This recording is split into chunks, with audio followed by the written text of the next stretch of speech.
There's no black box. There's no mystery about his intentions or what type of leader he is.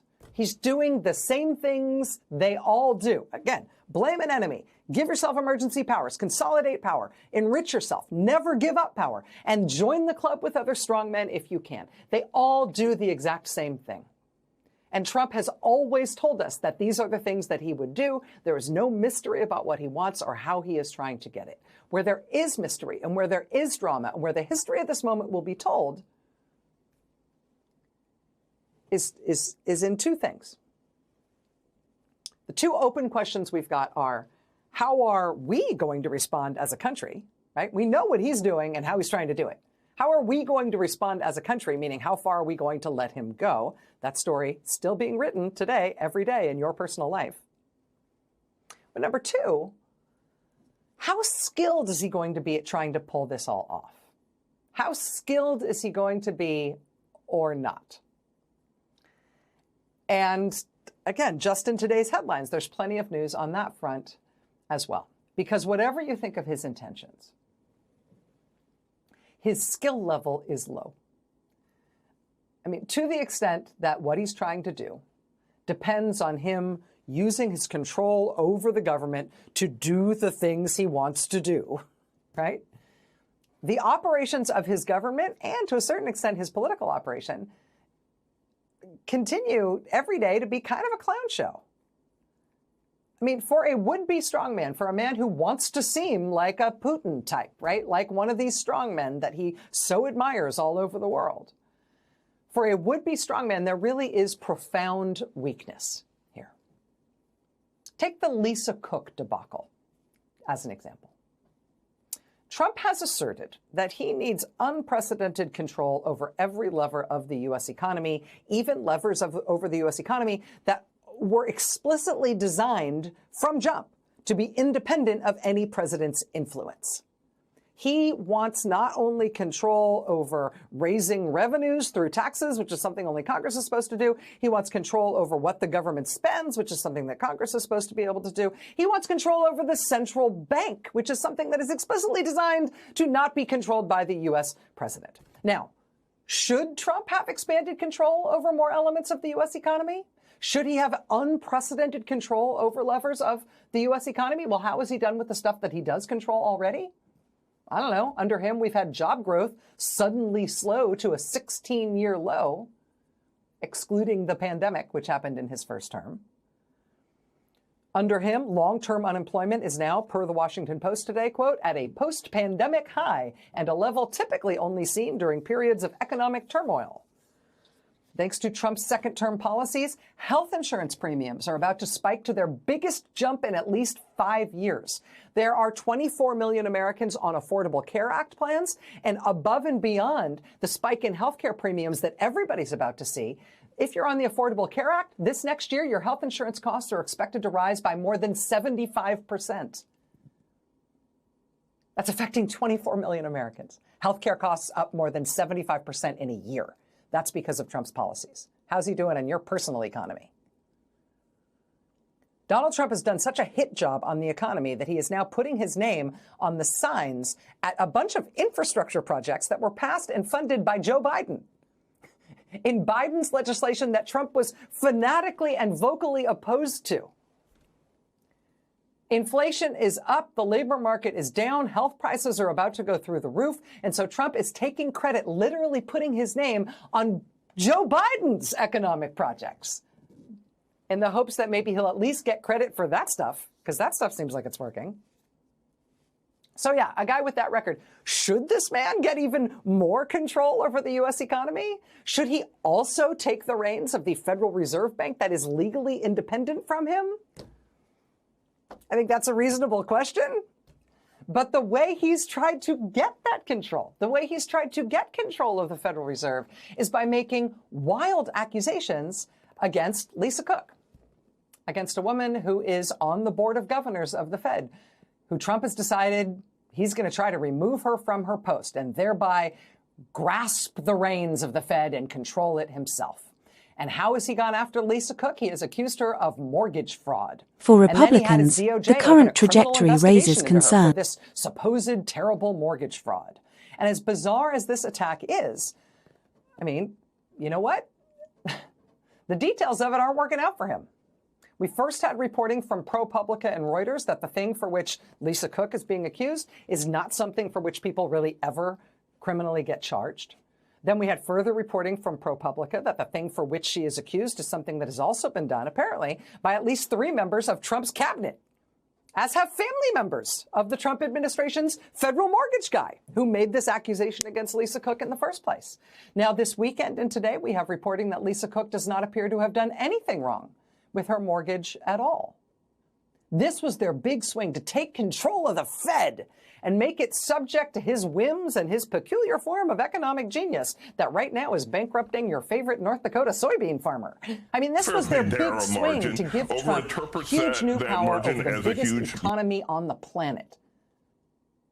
And they apparently never Googled to see if the accusation would stand up to even one day of scrutiny. They never checked to see if the accusation would be blatantly, obviously, publicly, provably untrue. Their intentions are exactly what you think they are.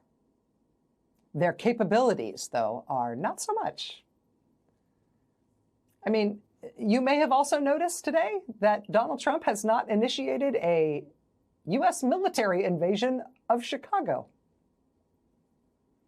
I mean, Trump literally threatened to wage war against the city of Chicago. He threatened a military apocalypse in the city of Chicago. Chicago's about to find out why it's called the Department of War. That is not somebody posting about Trump. That's Trump posting. After making that threat, the mayor of Chicago and the governor of Illinois pushed back super hard, as did the people of Chicago, who said, no troops in our streets. And hey, wouldn't you know it, now Trump has lost interest, apparently, in mounting a military invasion of the city of Chicago. He's apparently not sending the troops there after all.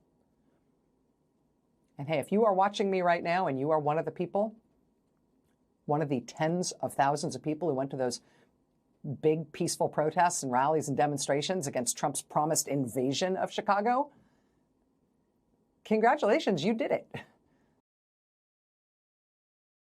President Donald Trump's second term is marked by predictable strongman tactics, including blaming enemies, consolidating power, enriching himself, and aligning with authoritarian leaders worldwide.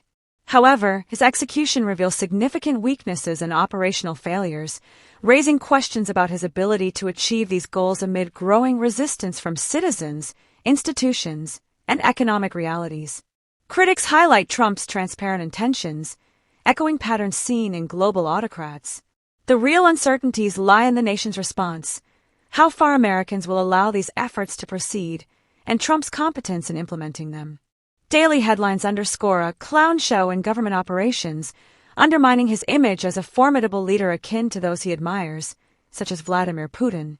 A prime example is Trump's push for unprecedented economic control, including over independent institutions like the Federal Reserve.